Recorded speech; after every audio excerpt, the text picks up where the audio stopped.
Now, the IFC 2019 Digital Skills Report has predicted that by the year 2030, listen to this, over 230 million jobs will demand digital skills from job seekers. But here's the question, though. How exactly can we agree and adequately meet those needs? How do we agree to get that right, especially with only a few years left?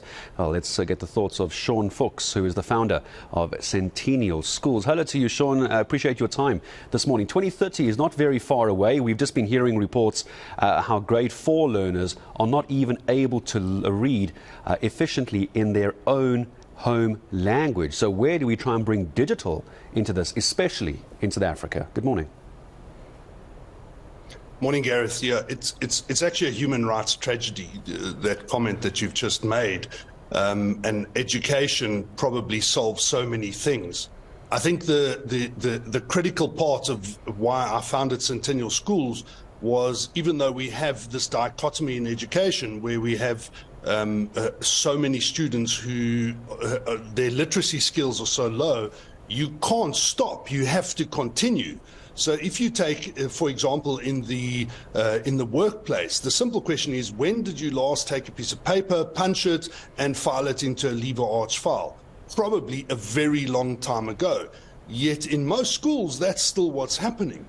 So why are we teaching like that? So we're teaching like that because that's a system that we started, or that we inherited from the 20th century. So for me, Centennial Schools was not about that. It was actually about founding taking the most digitally literate students on this planet and using technology skills to accelerate the learning process and actually prepare them, or almost future-proof them, for once they leave school.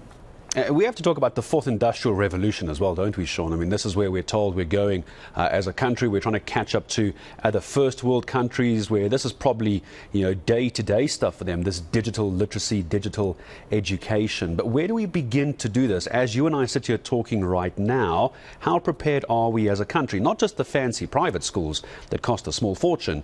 It's all the schools that don't have access to these high-tech gadgets. How ready are we really as a country? What needs to be done? Yes, we're not prepared, and we actually should be talking about the fifth industrial revolution. The fifth industrial revolution is going to be dominated by artificial intelligence, which we know is already here, and many schools, we certainly have integrated things like ChatGPT and using artificial intelligence as part of the pedagogy of how we teach. Many schools have not done it. So when we talk about the fourth industrial revolution, you're absolutely right. We're not ready for that. But we're already in the fifth industrial revolution. And again, my point is that in whatever education environment we can, we need to continue to prepare the students for that with whatever means we have on a technological basis. There's always a concern whenever it comes to cell phones, laptops, iPads, computers, anything digital, and youngsters, that there's this school of thought, it's probably a bit outdated now, but it might still be relevant, Shaun, that it makes people lazy. They don't have to think for themselves, they don't have to research, no creativity, no evaluation, because all the information is literally at your fingertips. How do you still try and maintain all these thought processes and cognitive strengths while having technology at your fingertips? Because it can make kids very lazy. It's a good question, but I would throw it back and say, when's the last time you took a map book and navigated your way around the city? You don't. What's a map book? Digital.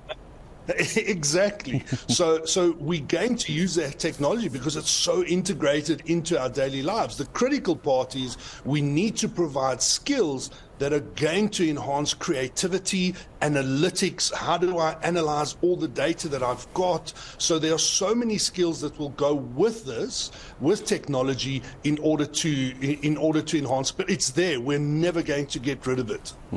Shaun, just as I start saying goodbye to you, last question. The Department of Education in an alternate universe is watching this interview. They phone you, Shaun, and go, "Hi, Shaun, we saw you and Gareth talking as the Department of Education. Let's go basic education. Let's start there. We want to do this. Help us do this." Where does government start to get this right? I wish I had an answer for you. I think what's so important is the government and private sector partnerships, because the private sector has got so much right, and if those partnerships could actually be a bit more cohesive, I think that would go a long way to solving so many problems.